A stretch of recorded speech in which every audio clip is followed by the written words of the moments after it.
ನಮಸ್ಕಾರ ವೀಕ್ಷಕರೇ, welcome to Padma's food to place. ಬರ್ರಿ ನಾವಿವತ್ತು ನುಗ್ಗಿಕಾಯಿ ರಸಮ್ ಮಾಡೋಣ. ಇದೇನು ಸ್ಪೆಷಲ್ ಅಂತೀರಿ? ನುಗ್ಗಿಕಾಯಿ ಸಾರು ನಾವು ಮಾಡ್ತೀವಿ ಅಂತೀರಲ್ಲ, ಅಲ್ಲ ನೋಡ್ರಿ, ಇದು ನುಗ್ಗಿಕಾಯಿ ಸಾರು ಅಲ್ರಿ, ಇದು ನುಗ್ಗಿಕಾಯಿ ರಸಮ್ ರೀ. ಇದು ಹೆಂಗೆ ಮಾಡೋದು ಅಂತ ಹೇಳಿ ನೋಡ್ಕೊಂಡು ಬರೋಣ. ಭಾಳ ಅಂದ್ರೆ ಭಾಳ ಹೆಲ್ತಿಗೂ ಬೆನಿಫಿಟ್ ಅದ ನೋಡ್ರಿ. ನಮಗೆಲ್ಲ ಗೊತ್ತಿರುವಂಗೆ ನುಗ್ಗಿಕಾಯಿ ಒಳಗೆ ಹೈ ಐರನ್ ಕಂಟೆಂಟ್ ಇರೋದ್ರಿಂದ ಇದು ನಮ್ಮ ಬೋನ್ಸಿಗೆ ಚಲೋ, ಆಮೇಲೆ ನಮ್ಮ ಹಾರ್ಟ್ ಹೆಲ್ತಿಗೂ ಚಲೋ. ಇದಿಷ್ಟು ಅಲ್ಲದೆ ನಮ್ಮ ಕೂದಲ ಆರೋಗ್ಯಕ್ಕಂತೂ ಭಾಳ ಚಲೋನೇ ಅದ ನೋಡ್ರಿ. ಬರ್ರಿ ಈಗ ಫಟಾಫಟ್ ಅಂತ ಹೇಳಿ ಮಾಡಿಬಿಡೋಣ. ಫಸ್ಟ್ ನಾ ಇಲ್ಲೇ ಒಂದು 3-4 ನುಗ್ಗಿಕಾಯಿ ಸ್ವಚ್ಛಂಗೆ ತೊಳೆದು ಇಷ್ಟು ಉದ್ದುದ್ದಂಗೆ ಕಟ್ ಮಾಡಿ ಇಟ್ಕೊಂಡೆ. ಆಮೇಲೆ 1-2 ಟೊಮೆಟೊ ಮತ್ತು 1-2 ಹಸಿ ಮೆಣಸಿನ್ಕಾಯಿ ಮತ್ತು ಒಂದು ಸಣ್ಣ ಕಪ್ ಆಗಿರುವಂಥ ತೊಗರಿಬೇಳೆ ಸ್ವಲ್ಪ ಸಾಕ್ರಿ. ಇದು ರಸಮ್ ಅಲ್ರಿ, ಅದಕ್ಕೆ ಫಸ್ಟ್ ಇವೆಲ್ಲ ಕುಕ್ಕರಿಗೆ ಹಾಕೊಂಡ್ಬಿಡೋಣ. ಟೊಮೆಟೊ, ಹಸಿ ಮೆಣಸಿನ್ಕಾಯಿ ಮತ್ತು ಅವೇನು ನುಗ್ಗಿಕಾಯಿ ಹೆಚ್ಚಿಟ್ಕೊಂಡಿರ್ತೀವಲ್ರಿ ಆ ನುಗ್ಗಿಕಾಯಿ, ಆಮೇಲೆ ಅದೇನು ನಾವು ಬ್ಯಾಳೆ ತೊಗೋತೀವಲ್ಲ ಅದನ್ನು 1 ಕಪ್ ತೊಗರಿಬೇಳೆ, ಆ ತೊಗರಿಬೇಳೆ ಎಲ್ಲ ಸ್ವಚ್ಛಂಗೆ ತೊಳೆದು ಅದನ್ನೆಲ್ಲ ಹಾಕಿ ಕುಕ್ಕರ್ ಒಳಗೆ ಹಾಕಿಡುಣ್ರಿ.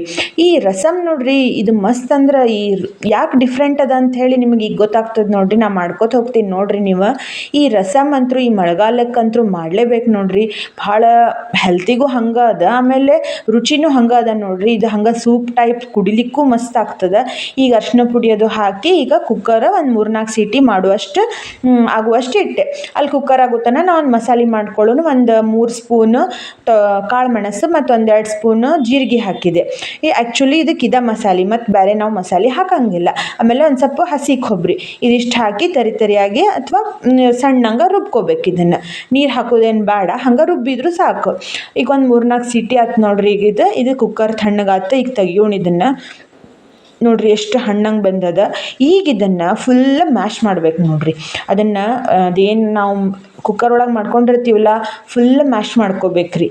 ಅಂದ್ರೆ ಇಲ್ಲೇನಂದ್ರೆ ನಾವು ಅದರದ್ದು ರಸ ಅಷ್ಟೇ ತಕ್ಕೋತೀವಿ, ಅದು ಮ್ಯಾಲಿನ ಸಿಪ್ಪಿ ಅದೇನು ಬರಂಗಿಲ್ಲ ನೋಡ್ರಿ. ಹಿಂಗೆ ಒಂದು ತೂತಿನ ಚಾಳ್ನಿ ಒಳಗೆ ಹಾಕ್ಕೊಂಡು ಅಷ್ಟು ಮ್ಯಾಶ್ ಮಾಡ್ಕೊತ ಹೋಗ್ಬೇಕ್ರಿ. ಅದಷ್ಟು ರಸ ಅದಲ್ಲ, ತಳಗೆ ನಾವು ಒಂದು ಪಾತ್ರೆ ಇಟ್ಟಿರ್ತೀವಲ್ರಿ, ಆ ಪಾತ್ರೆ ಒಳಗೆ ಬೀಳ್ಬೇಕು ನೋಡ್ರಿ.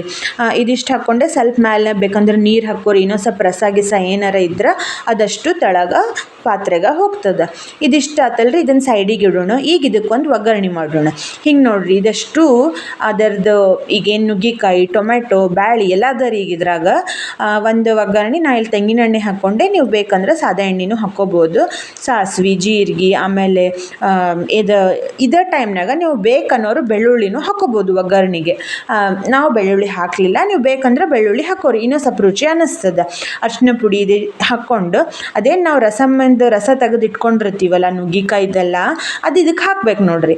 ಇದಿಷ್ಟು ಹಾಕಿ ಒಂದು ಸತಿ ಕುದಿಸಿ ಇದಕ್ಕೆ ಒಂದು ಸಿಂಪಲ್ಲಾಗಿ 1-2 ಸಾಮಾನು ಹಾಕೋದದು. ಈ ರಸಮ್ ನೋಡ್ರಿ, ಇದ್ರೊಳಗೆ ನಾವು ಕಾಳು ಮೆಣಸು ಮತ್ತು ಜೀರಿಗೆ ಅದೇನು ಪೇಸ್ಟ್ ಮಾಡಿ ಇಟ್ಕೊಂಡಿದ್ವಲ್ಲ ಅದು ಹಾಕ್ಲಿಕತ್ತೀನಿ. ಇದೆಲ್ಲ ಹಾಕೋದಕ್ಕೆ ನಮಗೆ ಈ ಮಳೆಗಾಲಕ್ಕೆ ನೆಗಡಿ, ಕೆಮ್ಮು, ಒಂಥರ ಗಂಟ್ಲು ಕಿರಿಕಿರಿ ಇದೆಲ್ಲ ಆಗ್ತಿರ್ತದಲ್ರಿ. ಈ ರಸಮ್ ಕುಡಿಯೋದ್ರಿಂದ ಎಲ್ಲ ಆರಾಮಾಗ್ತದೆ ನೋಡ್ರಿ. ಸ್ವಲ್ಪ ಉಪ್ಪು ಹಾಕಿದೆ, ನಾ ಕಲ್ಲುಪ್ಪು ಹಾಕಿನಿ, ಬೆಲ್ಲ ಹಾಕಿದೆ, ಕೊತ್ತಂಬರಿ ಸೊಪ್ಪು ಇಷ್ಟು ಹಾಕಿದೆ ನೋಡ್ರಿ, ಮುಗೀತು. ಇದೊಂದು ಸತಿ ಚಲೋ ಕುದಿಬೇಕ್ರಿ. ಈಗ ಇದನ್ನು ಕುಡಿದು ಇಷ್ಟು ಆರಾಮ ಅನ್ನಿಸ್ತದೆ ಗಂಟ್ಲಿಗೆ. ಹೇಳ್ತೀನಿ ರೀ ನಾನು, ಇದನ್ನು ಮಳೆಗಾಲ ಒಳಗೆ ನೀವು ಮಾಡಲೇಬೇಕು. ನುಗ್ಗಿಕಾಯಿ ಅಂತೂ ಗೊತ್ತಾಗಂಗಿಲ್ಲ ನೋಡ್ರಿ, ಆದ್ರೆ ನುಗ್ಗಿಕಾಯಿ ಫ್ಲೇವರ್ ಕೂಡಿದ್ದು ರಸಮ್ ಏನು ರುಚಿಯಾಗಿರ್ತದೆ ರೀ. ಪ್ಲಸ್ ಇದ್ರ ಜೊತೆ ಕಾಳು ಮೆಣಸು, ಹೀಗಾಗಿ ಭಾಳ ಅಂದ್ರೆ ಈ ಬಿಸಿ ಬಿಸಿ ಅನ್ನದ ಜೊತೆ ಅಂತೂ ಭಾರಿ ಬೆಸ್ಟ್ ಕಾಂಬಿನೇಷನ್ ಆಗ್ತದೆ. ಯಾರು ನಮ್ಮ ಚಾನಲ್ ಸಬ್ಸ್ಕ್ರೈಬ್ ಮಾಡ್ಕೊಂಡಿಲ್ಲ, ಪ್ಲೀಸ್ ನಮ್ಮ ಚಾನಲ್ ಸಬ್ಸ್ಕ್ರೈಬ್ ಮಾಡ್ಕೊಳ್ರಿ.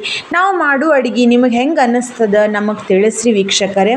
ಆಯಿತು, ಇವತ್ತಿಂದ ಅಡುಗೆ ಕಾರ್ಯಕ್ರಮ ಮುಕ್ತಾಯ ಆಯ್ತು ನೋಡ್ರಿ. ನಮಸ್ಕಾರ ವೀಕ್ಷಕರೇ.